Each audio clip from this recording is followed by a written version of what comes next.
কথাটো হ'ল এনেকুৱা যেতিয়া অভিনেত্ৰীগৰাকীয়ে মানুহজনক নক কৰিলে তেতিয়াই যদি আমি তেওঁক এৰেষ্ট কৰিলেহেঁতেন সিদিনাখনে ৰাতি আমি বেল দিব লাগিলহেঁতেন so it was a strategy on the part of police কাৰণ আমি গমেই পাইছিলোঁ যে পেচেণ্টজন চিৰিয়াছ আছিলে সিদিনাখন ৰাতি যদি তেওঁক এৰেষ্ট কৰিলোহেঁতেন তেতিয়া লগে লগে আমি তেওঁক ৰিলিজ কৰি দিব লাগিলহেঁতেন কাৰণ যেতিয়ালৈকে মৃত্যু নহয় বা গ্ৰিভিয়াছ ইঞ্জুৰি আমি ৰিপৰ্ট দিব নোৱাৰোঁ তেতিয়ালৈকে এইটোতো নন বেইলেবল কেছ থাকে গতিকে আৰক্ষীয়ে যিটো ষ্ট্ৰেটেজিকেলি যিটো কৰিব লাগে সেইটোৱে কৰিছে she has been put in lockup আৰু will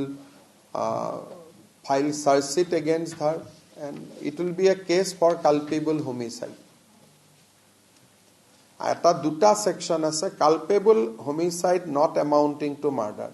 culpable homicide amounting to murder প্ৰথম দিনা যদি তেওঁক আমি গ্ৰেপ্তাৰ কৰিলেতেন কেছটো হলতেন culpable homicide not amounting to murder বেল হৈ গলতেন সেইকাৰণে কেতিয়াবা পুলিচে